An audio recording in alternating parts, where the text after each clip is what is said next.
성경 말씀 함께 보겠습니다. 성경 말씀은 에베소서 제2장 10절에서 18절입니다.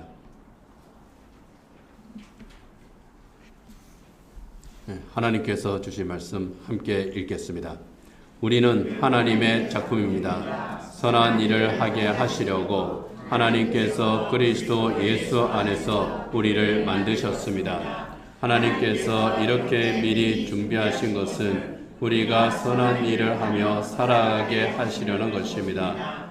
그러므로 여러분은 지난날의 육신으로는 이방 사람이었다는 사실을 명심하십시오.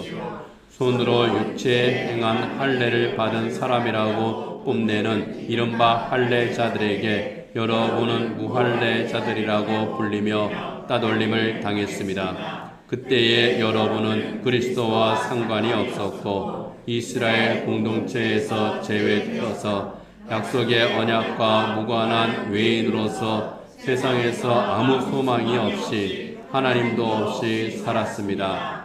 전에는 하나님에게서 멀리 떨어져 있었는데 이제는 그리스도 예수 안에서 그분의 피로 하나님께 가까워졌습니다. 그리스도는 우리의 평화이십니다. 그리스도께서는 유대 사람과 이방 사람이 양쪽으로 갈라져 있는 것을 하나로 만드신 분이십니다. 그분은 유대 사람과 이방 사람 사이를 가르는 땀을 자기 몸으로 허무셔서 원수된 것을 없애시고 여러 사람으로 진리를 말하고 살면서 모든 면에서 살아나서 머리가 되시는 그리스도에게까지 달아야 합니다.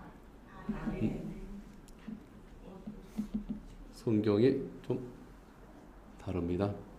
15절 이하가 없나요? 아이고. 2장 15절에도 이제 제가 읽겠습니다. 2장 15절 이하는요.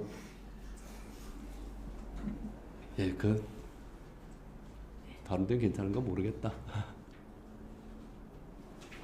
2장 15절부터 다시 읽겠습니다. 자대로 다 있죠? 중간에 하나가 빠지질 않았구나. 15절부터 다시 읽습니다. 여러 가지 조문으로 된 계명의 율법을 폐하셨습니다. 그분은 이 둘을 자기 안에서 하나의 새 사람으로 만들어서 평화를 이루시고 원수된 것을 십자가로 소멸하시고 이 둘을 한 몸으로 만드셔서 하나님과 화해시키셨습니다. 그분은 오셔서 멀리 떨어져 있는 여러분에게 평화를 전하셨으며 가까이 있는 사람에게도 평화를 전하셨습니다. 이방 사람과 유대 사람 양쪽 모두 그리스도를 통하여 한 성령 안에서 아버지께 나아가게 되었습니다. 아멘.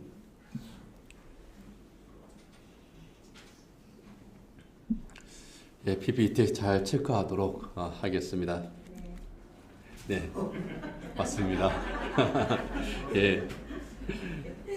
그렇게 긍정해 주시는 거 좋습니다. 아무 대답이 없으면 제가 괜히 머쓱해지거든요. 예, 감사합니다.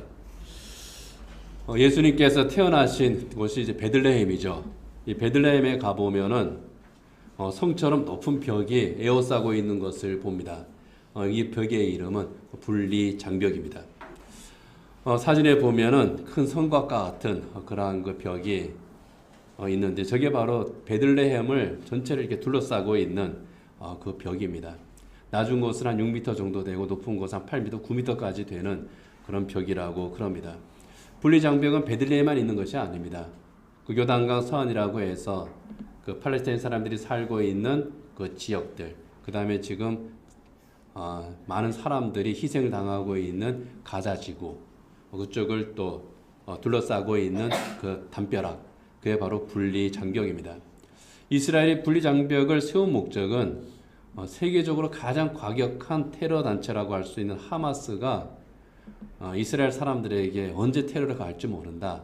그래서 그들을 보호하기 위해서 자기들 나름대로 평화를 지키기 위해서 요단강 서안과 가자 지구에 장벽을 만들었습니다. 거의 한 1000km 가까이 그 장벽을 만들려고 하는 아주 큰 꿈을 가지고 2000년대 초반부터 계속 이제 지어오고 있는데 지금 한 500km 정도 된다고 그래요. 그렇지만 우리가 알듯이 어떻습니까? 분리장벽으로 그렇게 막아봤자 소용이 없습니다. 이스라엘에게 평화를 가져오기는커녕 도리어 고통을 가져오는 죽음의 장벽이 되어 있는 것을 오늘 우리는 목격을 하고 있습니다. 작년 10월이죠. 팔레스타인 과격 테러 단체 바로 그 하마스가 음악 축제 중이던 이스라엘의 키부츠를 습격했습니다. 130명에서 150명 정도 되는 민간인들을 납치했습니다. 거기에 대해서 이스라엘이 보복 공격을 했죠. 그래서 엄청난 사람들이 지금 희생을 당하고 있습니다. 가자 지구에 살고 있는 팔레스타인 민간인들뿐만 아니라 또 이스라엘의 군인들, 그리고 또 보복 공격을 통해서 이스라엘의 민간인들, 또 납치당한 사람들의 희생이 계속 늘어만 나고 있는 겁니다. 분리장벽으로 분쟁을 막으려고 하고 평화를 지키려고 했지만 사실은 아무 소용이 없다고 하는 것을 우리는 보고 있습니다. 이 명분 없는 전쟁이 빨리 끝나야 되겠죠. 베들레헴을 에워싸고 있는 이 분리장벽도 마찬가지입니다. 그 안에 살고 있는 팔레스타인 사람들은 한번 나갔다 들어오려고 하면은요, 엄청나게 그 힘든 절차를 거쳐야 됩니다. 관광객들도 거기 들어가려고 하면은 이스라엘은 세관 그 통관하는 곳을 지키는 뭐라고 세관이라 그러나? 하여간 그 업무를 보는 곳, 거기 직원들도 그렇고 군인들도 그렇고 참 쌀쌀맞고 그냥 실말로 하면은 참 버르장머리 없고 싸가지가 없습니다. 근데 그럴 수밖에 없어요. 얘네들이 늘 긴장하고 있거든요. 그래서 이스라엘 사람들도 긴장하고 또 그 안에 살고 있는 팔레스타인 사람들도 불편하고 이러한 관계가 계속 지속이 되다 보니까 언제 어디에서 무엇이 터져도 이상하지 않은 그러한 곳이 어떻게 보면은 가자 지구뿐만 아니라 이 요단강 서안 이쪽까지도 언제 터질지 모르는 화약고와 같습니다. 제가 이제 특별히 베들레헴의 그 장벽을 보여드린 이유는 예수님께서 이 세상에 오셨을 때에 평화를 위해서 오셨잖아요. 사람들에게 지극히 높은 곳에는 하나님께 영광이요 땅에서는 하나님의 기뻐하시는 사람들에게 평화를 주기 위해서, 그래서 예수님께서 오셨는데 평화를 선물로 주기 위해서 예수님께서는 세상에 오셨는데 정작 그 베들레헴은, 예수님께서 태어나신 베들레헴은 분리장벽으로 에워싸여 있다 하는 겁니다. 이스라엘과 팔레스타인 사이뿐만이 아니라 하나님과 세상과의 사이를 그 분리장벽이 상징하고 있는 것 같습니다. 이 분리장벽이 빨리 무너져야죠. 독일을 동서로 가르고 있던 베를린 장벽 무너졌습니다. 1989년에 무너졌죠. 그것이 무너지면서 독일의 평화가 찾아왔습니다. 또 하나 무너져야 될 장벽이 있습니다. 우리나라에 있는 휴전선. 해방되고 나서는 미국과 소련이 자기들 멋대로 38선 그었고 6.25 전쟁이 끝날 무렵에는 또 자기들끼리 마음대로 협상을 해가지고 휴전선을 그었고 거기를 우리가 넘어갈 수는 없습니다. 이게 빨리 무너져야죠. 그래서 우리나라의 분리장벽, 이 휴전선도 무너지고 이스라엘의 분리장벽도 무너지고 그래서 평화가 찾아오는 것, 이것이 인류의 소망이기도 하고 또 우리의 기도 제목이기도 합니다. 오늘 우리가 읽은 성경 에베소서 2장 14절, 예수님께서는 자기 몸으로 담 하나를 허무셨다고 그렇게 말씀을 하고 있습니다. 14절 15절 같이 한번 읽어보도록 하겠습니다. 그리스도는 우리의 평화이십니다. 그리스도께서는 유대 사람과 이방 사람이 양쪽으로 갈라져 있는 것을 하나로 만드신 분이십니다. 그분은 유대 사람과 이방 사람 사이를 가르는 담을 자기 몸으로 허무셔서 원수된 것을 없애시고 여러 가지 조문으로 된 계명의 율법을 폐하셨습니다.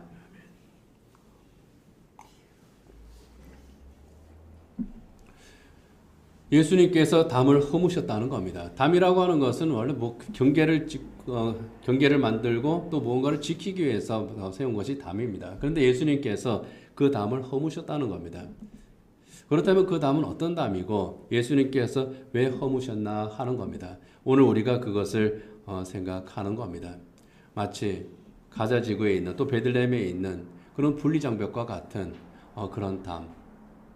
도대체 그 담의 정체가 무엇이길래 예수님께서 그것을 허무셨는가 하는 것을 우리가 오늘 생각을 하는 겁니다.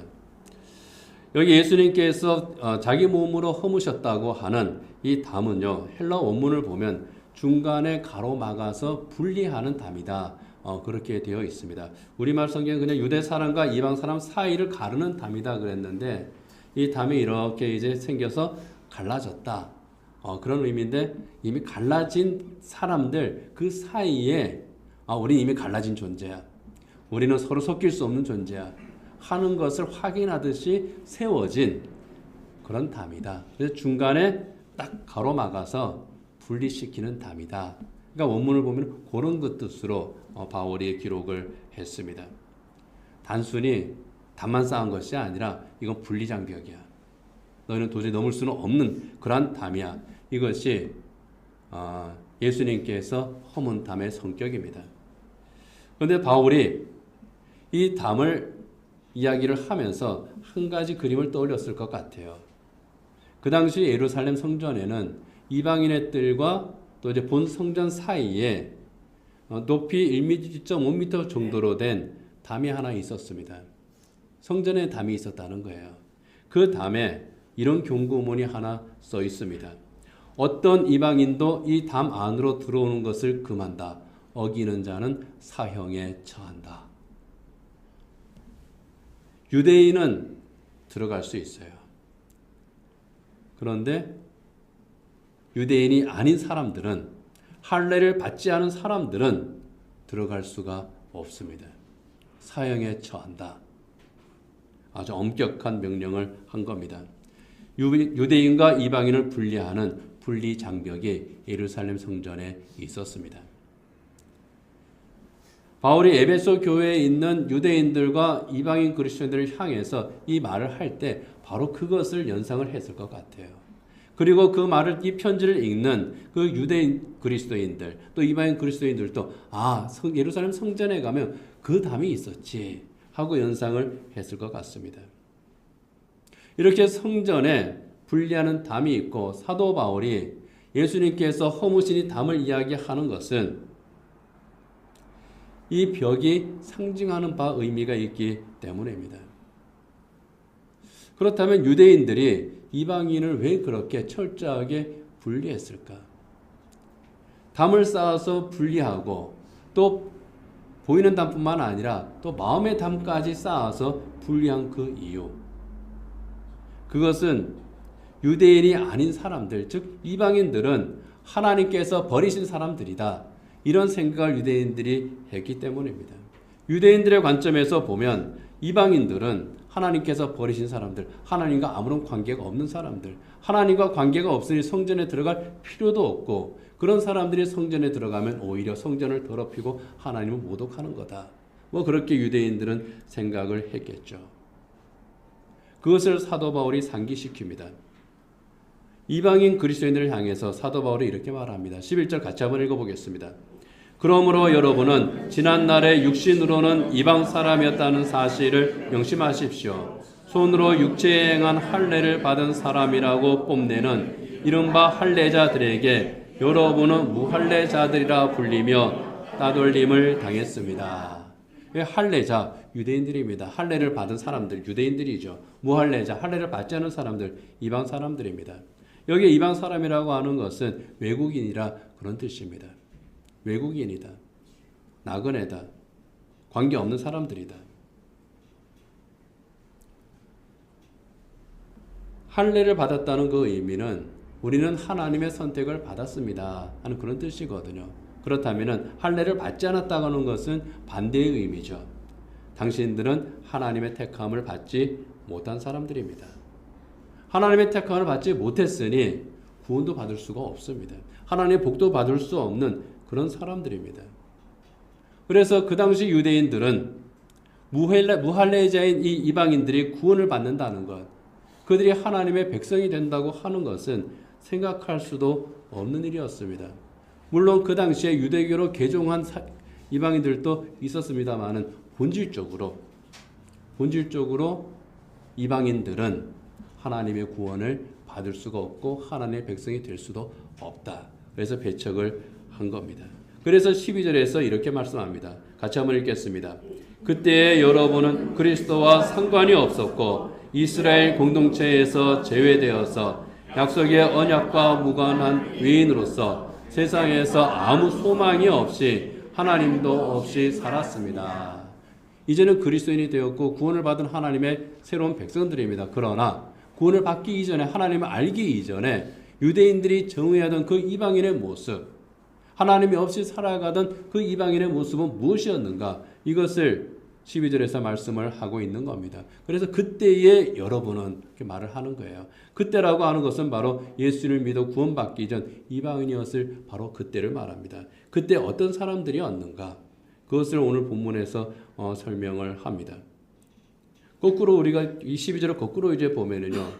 예수를 믿어 구원을 받기 전 이방인이었을 때 그때의 이방인들은 12절 맨 마지막 부분에 있는 말씀처럼 하나님도 없이 살아가는 사람들이었습니다. 하나님이 없이 살아가는 사람들. 하나님을 모르니까 하나님이 없이 살아가게 되겠죠. 하나님과 관계없이 살아가고 있는 그런 사람들. 하나님을 모르고 하나님과 관계없이 그렇게 살아가니까 당연히 그들에게 없는 것이 또 하나 있습니다. 무엇입니까? 그 앞에 나오는 것처럼 세상에서 아무 소망이 없는 겁니다. 여기에 세상에서 아무 소망이 없다고 하는 것은 우리가 생각하는 그런 소망과는 조금 다른 겁니다. 희망이 없이 살아가는 사람들이 예수 안 믿고 사는 사람들도 보면은 자기 나름대로 희망을 가지고 살아가는 사람들이 굉장히 많은데 그런 의미에서 희망이 아닙니다. 자기의 세상에서 뭔가 하고 싶은 것, 가지고 싶은 것, 누리고 싶은 것, 그것에 대한 희망, 그것을 의미하는 것이 아닙니다. 여기에서 말하는 소망은 참된 소망을 이야기를 합니다. 구원의 소망을 이야기를 해요. 하나님 나라에 대한 소망입니다. 이 하나님 나라에 대한 소망이 없이, 구원에 대한 소망이 없이, 하나님께서 주시는 것들에 대한 열망이 없이 그렇게 이 세상을 살아간다는 거예요.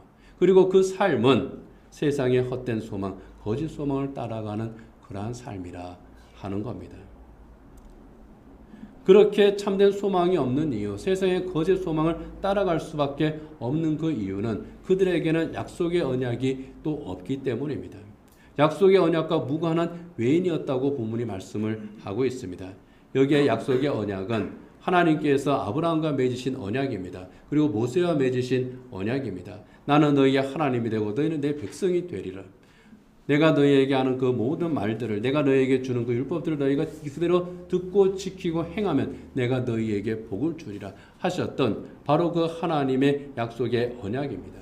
하나님의 백성 언약이죠. 그리고 율법을 하나님께서 주셨습니다. 언약을 지키기 위해서 주신 법입니다.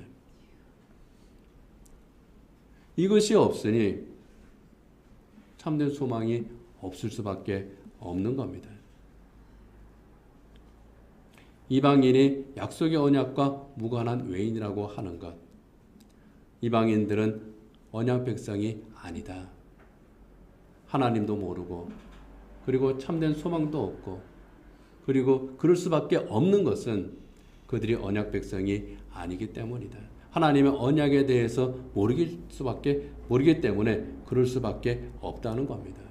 그러니 하나님의 구원 약속과 아무 관계없이 살아갈 수밖에 없는 겁니다. 거기에 대해서는 누구도 비난할 수가 없는 겁니다.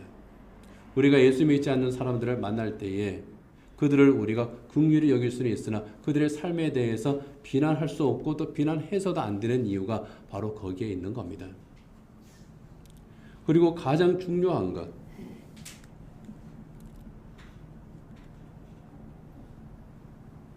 하나님을 모르고 참된 소망이 없고 약속의 언약과 무관하니까 당연히 그들은 정말 가장 중요한 것, 그리스도와 구주 예수 그리스도와 관계없이 살아갈 수밖에 없는 그런 사람이 되었다 하는 겁니다. 하나님의 구원 약속과 아무 관계없이 살아가는 사람들,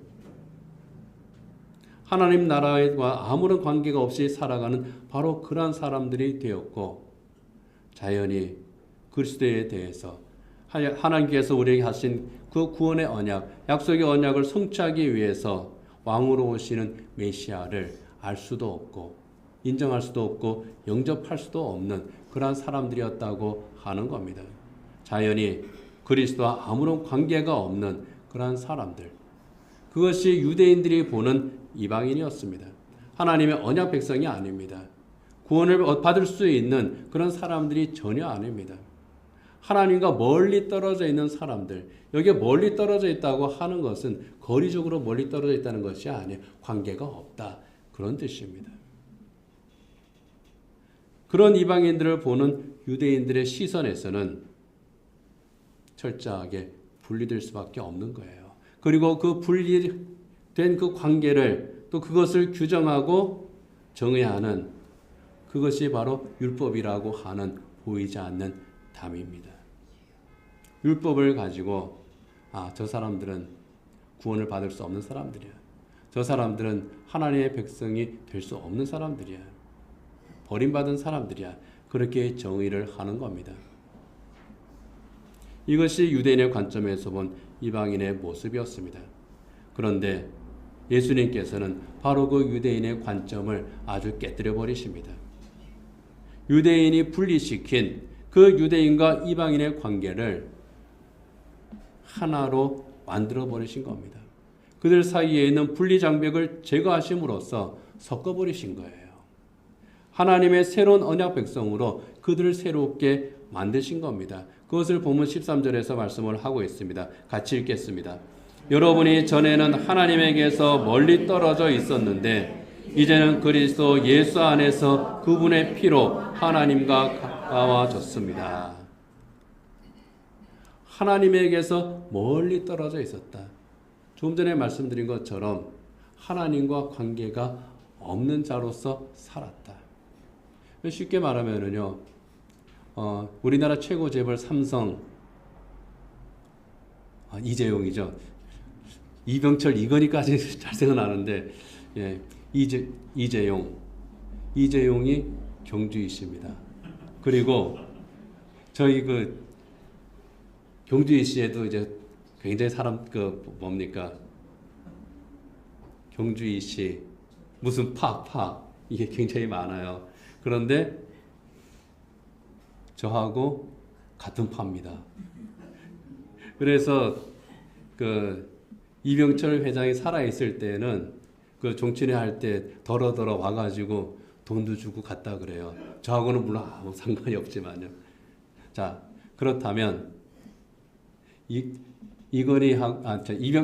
이재용하고 저하고 관계가 있습니까? 아무 관계 없어요. 경주 이씨라고 하는 그거는 같을지 몰라도 아주 멀고 먼 그런 관계입니다.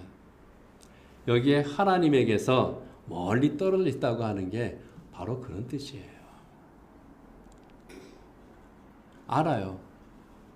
같은 경주시라는 것도 알아요. 제가 가서 이야기하면 같은 경주시세요? 그러겠죠. 알아요. 그러나 실제적으로 아무 관계 없습니다. DNA를 검사해도 유전자 검사해도 별로 연관이 있을 가능성은 거의 없을 것 같아요. 멀리 떨어져 있다고 하는 것. 그런 것을 의미하는 겁니다. 관계 없다는 거예요. 아예. 그런데 이제 그리스도 예수 안에서 하나님께 가까워졌다. 이제 새로운 관계가 생겼다. 하나님과 관계가 없는 사람이었는데 이제 하나님과 관계가 있는 사람이 되었다. 그런 뜻인 겁니다.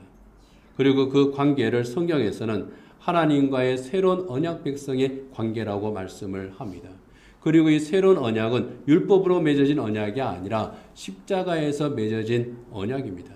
예수님께서 자기 몸을 화목제의 제물로 십자가 위에서 드림으로 말미암아 유대인이 율법으로 견고하게 세운 이 율법이라고 하는 분리장벽이 허물어진 겁니다.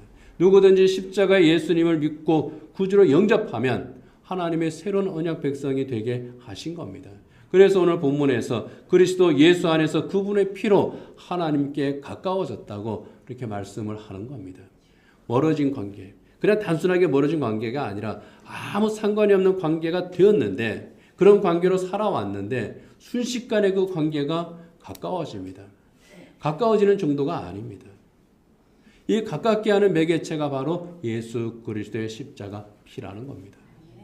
예수님께서 자기 몸을 십자가의 화목제물로 드림으로 해서 이 관계가 가까워졌다는 거예요.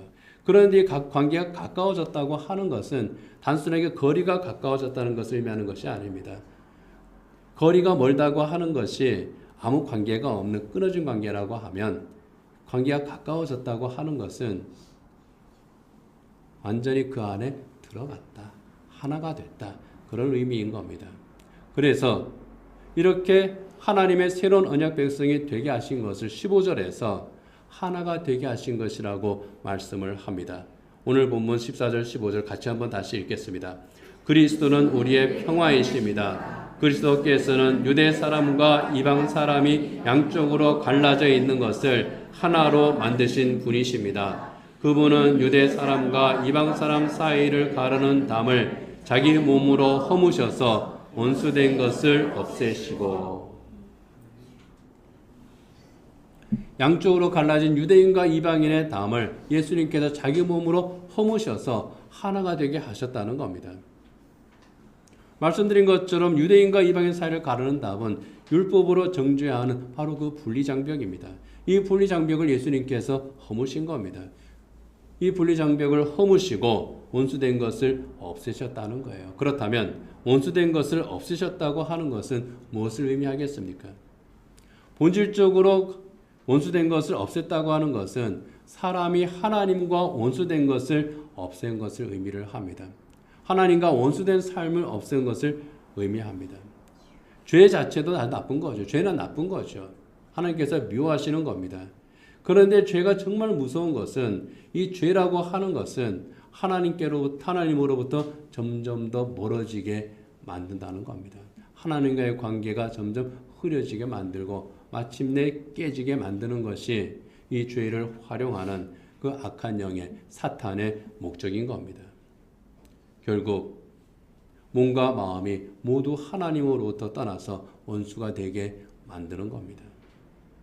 그래서 골로새서 1장 21절에서는요, 같이 한번 읽겠습니다. 전에 여러분은 악한 일로 하나님을 멀리 떠나 있었고 한 마음으로 하나님과 원수가 되어 있었습니다. 점점 떠나다가 하나님과 원수가 되어버린 겁니다. 그 관계를 회복하는 거예요. 하나님과 원수가 된 것을 없애셨다고 하는 것은 죄로 말미암아 깨어진 하나님과의 관계를 회복하는 겁니다. 더 정확하게 얘기하면은 관계가 회복이 된 것을 넘어서 하나님께서는 우리 관계 회복된 그런 관계 아니야. 그보다 더 큰 관계. 회복은 1단계예요. 하나님께서 궁극적으로 우리에게 주신 것은 새로운 관계입니다. 하나님께서는 유대인들과 맺어진 그 관계와 비교하면 이건 전혀 차원이 다른 그런 새로운 관계예요. 하나님과 원수된 것을 없애심. 이것은 하나님께서 죄로 말미암아 깨어진 그 관계 회복을 넘어서 하나님과의 새로운 관계를 우리에게 선물로 주신 것을 의미를 합니다. 그리고 또 하나의 의미는 사람과 사람이 서로 원수가 된 것을 없애신 겁니다. 그 대표적인 집단이 바로 유대인과 이방인인 거죠. 하나님과의 관계가 회복됨으로써, 구원받은 하나님의 자녀가 되어서 하나님과의 관계가 회복됨으로써 자연히 따라와야 되는 것이 사람과 사람 사이의 관계가 회복이 되는 겁니다. 하나님의 새로운 언약 백성이 되었으니 새로운 언약 백성의 삶을 사는 겁니다. 유대인과 이방인으로 분리되었던, 나와 너가 서로 다르다고 하면서 서로 배척하면서 살았던 그러한 삶이 이제 그리스도 안에서 하나님께서 우리에게 주신 새로운 관계 속에서 하나님의 한 언약 백성으로서 복된 관계를 맺으며 살아가야 하는 겁니다. 그것이 원수된 그 관계를 없애는 것을 의미를 합니다. 하나님의 새로운 언약 백성들, 하나님과 새로운 관계를 맺은 하나님의 백성들, 그들의 공동체가 바로 교회입니다. 에베소 교회입니다. 그 에베소 교회를 향해서 말하는 겁니다. 하나님의 새로운 언약 백성 공동체인 이 교회에는 유대인과 이방인의 차별이 있을 수가 없다는 겁니다. 동일한 말을 로마 교회에도 합니다. 로마서 10장 12절 같이 한번 읽겠습니다. 유대 사람이나 그리스 사람이나 차별이 없습니다. 그는 모든 사람에게 똑같이 주님이 되어 주시고 그를 부르는 모든 사람에게 풍성한 은혜를 내려 주십니다. 여기에 그리스 사람이 이제 헬라인이죠. 유대인이나 헬라인이나 백인이나 흑인이나 주인이나 노예나 그 어떤 사람이라도 그리스도 안에서 차별함이 없다. 모든 사람에게 똑같이 주님이신 예수님이시기 때문이라는 겁니다. 예수 그리스도 안에서 또 예수 그리스도의 이름으로 세워진 이 교회에는 오직 하나님의 가족만 있을 뿐이라는 겁니다. 그래서 초대교회 성도들은 서로를 부를 때 어떻게 불렀습니까? 서로 형제, 자매로 불렀습니다. 교회 안에는 형제와 자매만이 있는 겁니다. 그래서 오늘 본문 19절에서도 이렇게 말씀을 합니다. 같이 한번 읽겠습니다. 그러므로 이제부터 여러분은 외국 사람이나 나그네가 아니요 성도들과 함께 시민이며 하나님의 가족입니다. 여기 시민은 하나님의 백성으로서의 권리를 의미를 하고요. 하나님의 가족은 하나님의 자녀로서의 공동체를 의미를 합니다. 예수님께서 자기 몸으로 율법으로 인해서 세워진 그 분리장벽을 허무신 겁니다. 그리고 유대인과 이방인이 모든 인류가 하나 되게 하신 겁니다. 거기에는 분명한 목적이 있다고 하는 것을 오늘 보면 15절과 17절에서 또 말씀을 하고 있습니다. 이어서 같이 한번 읽겠습니다. 그분은 이 둘을 자기 안에서 하나의 새 사람으로 만들어서 평화를 이루시고 그분은 오셔서 멀리 떨어져 있는 여러분에게 평화를 전하셨으며 가까이 있는 사람들에게도 평화를 전하셨습니다. 평화를 이루시고 평화를 전하시고 평화를 전하셨습니다. 그렇게 계속 연거푸 이어서 말씀을 합니다. 왜 그 벽을 예수님께서 허무셨는지, 예수님께서 왜 구원하셨는지, 왜 하나님의 새 가족 공동체를 만드셨는지, 하나님의 새로운 언약 백성으로 만드셨는지, 그 궁극적인 목적, 바로 하나님으로부터 오는 참된 평화를 주시기 위함이라고 하는 겁니다. 이것을 위해서 십자가를 지셨습니다. 십자가 위에서 평화를 이루셨고, 그리고 멀리 떨어져 있는 사람들, 가까이 있는 사람들에게 각각 평화를 전하신 겁니다. 멀리 떨어져 있는 사람들 누굽니까? 우리가 지금 계속 생각하고 있는 것처럼 이방인들입니다. 하나님과 관계가 없이 살았던 바로 그 사람들입니다. 가까이 있는 사람들 누굽니까? 유대인들입니다. 하나님의 택한 백성이라고 생각했던 바로 그 사람들입니다. 그러나 하나님께서 택한 백성이라고 생각했던 사람들이 오히려 벽을 쌓았고 하나님과 관계없는 사람이라고 생각했던 그들은 또 하나님이 없이 살았습니다. 그런데 그 모두를 하나님께서는 부르기를 원하셨고 하나님께서는 그들을 하나로 만들기 위해서 예수님을 십자가에 못 박도록 하신 겁니다. 그렇게 함으로써 평화를 전하셨습니다. 예수님께서 전하신 이 평화는 말로만 하는 평화가 아니죠. 예수님께서 전하신 이 평화는 실제적인 평화입니다. 예수님께서 십자가에서 자기를 들이심으로 희생함으로써 말로만 우리가 평화를 누려야 합니다. 나는 평화의 메신저로 왔습니다. 우리 평화롭게 삽시다. 말로만 하신 것이 아니라 예수님께서 친히 십자가에 자기 몸을 들이심으로써 예수님께서 평화를 위해서 희생을 하심으로써 우리에게 평화를 주신 겁니다. 그 평화는 세상이 주는 것과 같지 않은 하나님께로부터 오는 참되고 영원한 평화, 바로 그 평화를 주신 겁니다. 그것을 위해서 예수님께서는 자기 몸으로 담을 허무셨습니다. 말로만 사랑하고 희생하신 것이 아니라 하신 말씀 그대로 행하셨습니다. 바로 이것이 실천신앙이죠. 실천신앙의 원조격인 그 모범을 보이신 것이 바로 주 예수 그리스도십니다. 여러분, 우리의 신앙생활에 있어서 참 중요한 요소 가운데 하나가 바로 이 실천신앙이에요. 현대의 교회와 현대의 그리스도인들이 많은 경우에 무너지고 있고 또 신앙생활을 제대로 못하고 있는 그 원인들을 가만히 보면은요, 몰라서가 아닙니다. 오히려 지금 그리스도인들이 더 많이 알아요. 1980년대 이후에 전 세계적으로 엄청나게 교회들이 성경 공부를 했습니다. 수많은 제자 훈련 프로그램들이 있었습니다. 그리고 지금도 엄청나게 많은 기독교 수업들이 쏟아져 나오고 있고 그리고 유튜브에서 엄청나게 또 많은 동영상들이 있습니다. 텔레비를 켜면은 기독교 방송 채널만 해도 4개인가 5개가 돼요. 언제든지 우리가 접할 수 있습니다. 그런데 어떻습니까? 역사상 가장 영적으로 메말라 있는 시대가 바로 이 시대고, 그리고 교회의 위기인 시대가 바로 이 시대입니다. 오히려 성경에 대해서 잘 알지 못했던 그러한 시대의 그리스도인들, 박해의 시기에 살았던 그리스도인들, 제가 한번 생각을 해봅니다. 초대교회 때 물론 사도 바울과 같은 베드로와 같은 요한과 같은 위대한 그 사도들이 복음을 전했습니다. 그러나 그들이 요즘처럼 체계적으로 성경 공부를 했을까요? 요즘처럼 교회에 모여서 함께 순서에 맞춰서 예배하고 설교하고 했을까요? 카타콤 지하 묘지에서, 그리고 작은 다락방에서 그것들이 가능했을까요?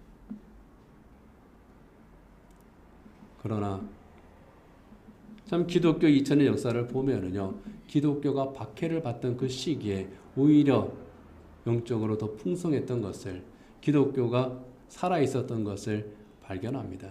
우리나라도 마찬가지예요. 일제시대 때에 믿음을 지킨 바로 그분들 보게 되면은 똑똑한 사람들이 아닙니다. 도망치는 방법 100가지를 알고 있는 그 요보다 그냥 냅다 튀는 요 한 가지 방법만 아는 토끼가 산다고 그러잖아요. 토끼는 100가지 도망치는 방법 가운데 내가 몇 번째 방법을 선택해서 도망칠까 궁리하다가, 여우는 내가 알고 있는 그 100가지 도망치는 방법 중에서 몇 번째를 선택하면 이 위기에서 내가 넘어갈 수 있을까, 이거 연구하다가 잡아먹힌다 그래요. 근데 토끼는 그런 거 없어요. 내가 아는 것은 오직 한 가지. 늑대가 나타나면 나는 튄다. 그래서 산다는 거예요. 신앙생활도 마찬가지입니다. 하나님께서 우리에게 주신 말씀들이 있습니다. 성경 66권 말씀 다 몰라도 괜찮아요. 그런데 내가 깨달은 말씀이 있습니다. 하나님께서 내게 지시하신 말씀이 있습니다. 그 말씀 붙들고 살면 돼요. 그 한 가지가 중요한 겁니다. 그 말씀을 붙들기만 하면 안 돼요. 실천해야 됩니다. 실천해야 돼요. 나 기도해야 돼. 기도하는 방법 100가지 있습니다. 기도하는 방법 100가지 가르쳐 달라고 그러면 제가 조사해가지고 정리해서 가르쳐 드릴 수 있어요. 그런데 그냥 무릎만 꿇으면 돼. 무릎 꿇고 눈 감고 입 열고 시작하면 돼요. 성경책 읽으면 돼요. 전도하면 됩니다. 봉사하면 돼요. 중요한 건 뭡니까? 실행하는 거예요. 예수님께서 그러셨잖아요. 가서 너도 이와 같이 행하라. 예수님께서 먼저 십자가에서 그렇게 실행하심으로써 예수님께서는 우리를 구원하셨고 새로운 하나님의 언약 백성이 되게 하셨고 새로운 하나님의 언약 백성들에게 평화를 주셨고 그 평화를 서로 누리게 하셨는데 그들은 바로 그 전에 분리장벽을 쌓고 살아가던 그 원수처럼 살아가던 바로 그 사람들이라 하는 겁니다. 그 분리장벽을 예수님께서 허무셨습니다. 그렇다면 예수님의 소원은 무엇이겠습니까? 세상 곳곳에 있는 또 다른 분리장벽들, 에베소 교회에 있던 유대인과 이방인 사이에 있는 그 분리장벽을 허무는 것을 원하시는 것처럼 이 세상 곳곳에 있는 또 다른 분리장벽들, 세상과 교회 사이에 또 교회 안에 있는 그런 분리장벽들, 가족과 가족 사이에 있는 그런 분리장벽들, 또 우리가 일하고 있는 바로 그 직장에서 만들어진 그런 분리장벽들, 그리고 종교와 가치관이 달라서 생겨난 그런 그 수많은 분리장벽들이 있습니다. 어떤 장벽들은 맘만 먹으면 허물 수 있는 그런 장벽입니다. 그런데 어떤 장벽은 너무 높습니다. 너무 견고합니다. 그래서 그것을 허물기가 참 힘듭니다. 그렇지만은 그럼에도 불구하고 그 분리장벽을 허물기 위해서 노력하는 것이, 힘쓰는 것이 그리스도인의, 그리고 또 교회의 사명입니다. 왜냐하면요, 예수님께서 가장 크고 가장 높은 분리장벽을 십자가에서 허물어 주셨기 때문입니다. 교회는 예수 그리스도께서 그렇게 분리장벽을 허무셔서 원수된 것을 없애심으로, 하나님과 원수된 것을 없애시고 사람과 사람 사이에 원수된 것을 없애심으로 탄생한 하나님의 새로운 언약 백성 공동체가 바로 교회이기 때문입니다. 그렇다면 그렇게 분리장벽을 허무신 예수님처럼, 예수님께서 십자가에 서무신 것처럼 우리 또한 우리에게 주신 그 십자가를 지고 가는 삶을 살아야 될 줄 믿습니다. 그렇게 함으로써 온수된 관계들을 없애는 것, 예수 그리스도 안에서 새로운 관계를 맺으면서 살아가는 것, 그 가운데에서 예수님께 주신 평화를 지키는 것이 우리의 삶입니다. 그렇게 하기 위해서 우리가 가져야 될 태도에 대해서 하나만 생각하도록 하겠습니다. 마틴 부버라고 하는 사람이 나와 너라고 하는 책에서 다른 사람을 보는 시선을 두 가지로 정의했습니다. 하나는 다른 사람을 나와 그것으로 보는 시각이 있고, 또 하나는 다른 사람을 나와 너로 보는 시각이 있다고 하는 겁니다. 나와 그것이라고 하는 것은 다른 사람을 그냥 하나의 그 수단이나 사물처럼 대하는 겁니다. 나에게 이익을 주는 존재라든지, 저거는 나한테 필요 없는 존재라든지, 그런 식으로 대하는 거죠. 그러나 나와 너로 대하는 것은 어떻게 대하는 겁니까? 사람을 하나님께서 창조하신 인격체로 대하는 겁니다. 하나님이 사랑하시는 사람으로 대하는 겁니다. 하나님께서 나를 사랑하셨으니 나도 사랑함으로 대하는 겁니다. 그렇게 함으로써 궁극적으로 하나님을 사랑하는 것이 바로 나와 너의 관계다 하는 것이 마틴 부버가 하는 이야기입니다. 그렇게 하기 위해서 우리에게 필요한 것, 그 하나만 오늘 말씀을 드리고 오늘 설교를 마치려고 합니다. 바로 상대에 대한 존중과 배려입니다. 유대인 그리스도인들이 에베소에 있던, 또 로마에 있던 그 유대인 그리스도인들이 이방인 그리스도인들에 대한 존중과 배려가 있었다면 그들에게 갈등이 없었을 거예요. 사도 바울이 이렇게 말할 필요도 없었을 겁니다. 그러나 그들에게 그것이 없었기 때문에 문제가 생긴 겁니다. 더 매직 스타라고 하는 마술사 경연 프로그램이 있습니다. 요즘 열심히 이제 하고 있는데 이 프로그램 보신 분들도 있을지 모르겠어요. 이 프로그램에 이와사키 게이치라고 하는 일본인 마술사가 출연을 했습니다. 길거리 마술하는 사람입니다. 자전거를 타고 전 세계를 돌아다니면서 길거리 마술을 하는데 벌써 22년이 되었다 그래요. 이 사람이 이제 그 더 매직 스타에 나와서 마술을 이제 하나 이제 보여주면서 자기가 왜 이 일을 시작하게 됐는지에 대한 그런 스토리를 한번 이야기를 지난주인가 이제 했습니다. 22년 전에 그냥 무작정 무전여행을 하기 위해서 일본에서 제일 가까운 곳, 우리나라 부산으로 들어왔답니다. 들어와서 이제 뭐 좀 돌아다니다가 근데 돈도 다 떨어지고 먹을 것도 없고 잠잘 것도 없고 그야말로 노숙자 신세가 됐습니다. 며칠을 굶었다고 그럽니다. 그런데 어떤 신명순이라고 하는 분을 만났다 그래요. 이제 일본어 동시통역사인 분이니까 아마 서로 이제 소통이 됐겠죠. 그분의 사정을 알고 자기 집으로 데려갔답니다. 2주간 동안 자기 집에 머물게 하면서 먹을 것도 주고 잠도 자게 하고 아무 대가를 바라지 않고 정말 선한 사마리아 사람이 강도 만난 이웃을 사람을 도와준 것처럼 아무 대가를 바라지 않고 도움의 손길을 베풀었습니다. 이방인으로서가 아니라 한 사람의 인간으로서 그를 긍휼히 여기고 그를 존중한 겁니다. 그리고 그의 삶을 배려한 거죠. 그리고 그와 이제 함께 있으면서 여러 가지 또 대화도 주고받고 했겠죠. 당신이 무전여행을 하고 또 이제 길거리 마술을 하려고 해. 그러면 당신에게 필요한 게 하나 있을 것 같아. 그것은 자전거야. 당신이 자전거를 타고 다니면서 길거리 마술을 하면은 아마 당신에게 큰 도움이 될 거야. 당신이 다른 사람들에게 웃음과 기쁨을 주려고 하는 그러한 일을 하려고 하는 데에 자전거가 큰 도움이 될 거야. 그러니 자전거를 사서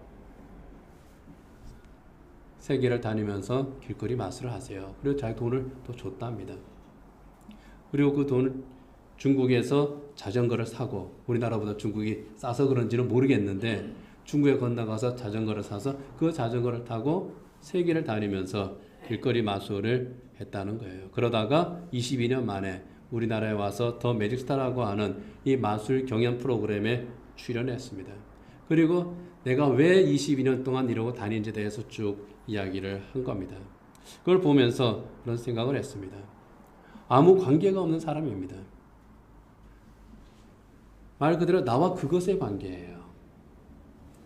이 사람이 잘 되는지 못 되는지 나와 아무 상관없습니다. 이 사람 불쌍하구나. 그 다음에 등 돌리면 잊어버릴 수 있는 그런 관계예요. 그런데 그에게 관심을 가졌습니다. 한 사람의 인격을 그에게서 본 거죠. 그를 존중합니다. 그리고 그를 배려합니다. 그 덕분에 이와사키가 힘을 얻고 지금까지 길거리 마술을 계속 이어가면서 다른 사람들에게 즐거움과 희망을 주는 삶을 계속 살아가고 있는 겁니다. 이게 존중과 배려입니다. 이게 담을 허무는 거예요. 큰 데 있는 것이 아닙니다. 그냥 곡괭이를 들고 달려드는 것이 아니에요. 해머로 때려 부수는 것이 아닙니다. 단순하게 우리의 삶에서 다른 사람을 하나님께서 창조하신 아름다운 사람이다. 그 인격을 보는 겁니다. 그리고 그를 존중하는 겁니다. 그리고 그의 필요를 살피는 겁니다. 그를 배려하는 거예요. 실제적으로 그를 도울 수 있는 겁니다. 말로써 우리가 도울 수도 있습니다. 실제로 그의 필요한 것을 찾아서 우리가 제공해 줄 수 있습니다. 사람을 나와 그것이 아닌 나와 너로 대하는 겁니다. 그렇게 함으로써 서로 분리시키고 있는 그 장벽을 허무는 겁니다. 그래서 관계를 회복시키는 겁니다. 회복시키는 것을 넘어서 새로운 관계를 만드는 것. 이것이 예수님께서 자기 몸으로 벽을 허무는 것과 같은 겁니다. 관계의 회복을 넘어서 새로운 관계를 맺게 하는 것. 그것이 주님께서 우리에게 주신 새로운 사명입니다. 그 관계 속에서 주님께서 주시는 참된 평화를 누리게 하는 것. 하나님과의 새로운 관계 속에서 또 하나님께서 만나게 하신 사람과 사람 사이에서 맺어지는 그 새로운 관계를 통해서 참된 평화를 누리게 하는 것. 이것이 바로 교회의 사명이라고 하는 겁니다. 하나님의 사랑 안에서 구원의 언약으로 맺어진 이 관계, 이게 바로 교회의 관계 아닙니까? 결코 깨어지지 않는 복된 관계 아닙니까? 그리고 그 관계에 반드시 있어야 될 것이 하나님께서 주시는 참된 평화가 아닙니까? 우리 성수교회에 바로 이 참된 평화가 있기를 원합니다. 하나님의 새로운 가족으로서의 그 교회, 이 새로운 관계에서 주어진 평화의 공동체라면 우리 성수교회는 이 평화의 공동체가 되어야 될 것이고 그 평화를 또 서로 나눌 수 있는 그런 교회가 되어야 될 줄 압니다. 예수님께서 주신 평화를 지키는 공동체, 우리가 이것을 목표로 해서 정말 이 교회에서 함께 신앙생활을 한다면 이 몸된 교회의 믿음의 가족으로서 또 지체로서 우리가 서로 섬긴다면 바로 그곳에 하나님께서 주시는 참된 평화가 우리 안에서 계속 이어져 갈 줄 믿습니다. 이제 말씀을 맺도록 하겠습니다. 예수님께서는 십자가에서 하나님과 우리 사이에 막힌 그 분리 장벽들, 유대인이 이방인과 싸웠던 그 율법이라고 하는 분리 장벽, 그리고 우리가 살아가면서 우리도 모르게 쌓았던 그런 그 수많은 분리 장벽들, 우리 주님께서는 이미 그것을 다 허무셨고 또 우리에게 너희는 담을 쌓지 말고 그 장벽을 허물어진 바로 그것을 지키라고 우리에게 말씀을 합니다. 예수님께서 허무신 그 분리 장벽 다시 올리지 않는, 그리고 분리 장벽이 있으면 예수님처럼 오히려 적극적으로 허물어 갈 수 있는 그 허무는 가운데에 서로에 대한 존중과 배려로 실천으로 그렇게 열매를 맺을 수 있는 그런 우리의 삶이 되어야 될 줄 믿습니다. 그렇게 함으로써 주님께서 주신 참된 평화를 지키는 우리 성수교회 되기를 원합니다. 그리고 아직 분리 장벽 너머에 있는 세상 사람들이 있습니다. 우리의 이웃들이 있습니다. 그들이 분리 장벽을 허무신, 그러므로 하나님과 새로운 관계를 맺게 하시는 그 예수님과 만나도록 초대할 수 있는, 그들을 인도할 수 있는 우리 성수교회 그리고 우리 모든 성도들이 되기를 원합니다. 기도하겠습니다. 예수님께서는 십자가에서 막힌 담을 허무셨습니다. 하나님과 사람 사이에 막힌 담을 허무셨고 유대인과 이방인 사이에 막힌 담을 허무셨습니다. 또 우리와 우리 사이에 막힌 담을 우리 주님께서 이미 허무셨습니다. 죄로 인해서 쌓아지는 그 모든 담들을 우리 예수님께서 그 몸으로 허물어 주셨습니다. 예수님께서 자기 몸으로 그 모든 분리장벽들을 허무신 것처럼 하나님, 이 시대에 또 우리의 삶의 현장에서 세워지고 있고 또 세워진 그 모든 담들을 우리 주님처럼 허물 수 있는, 그럼으로써 하나님과의 이 새로운 관계가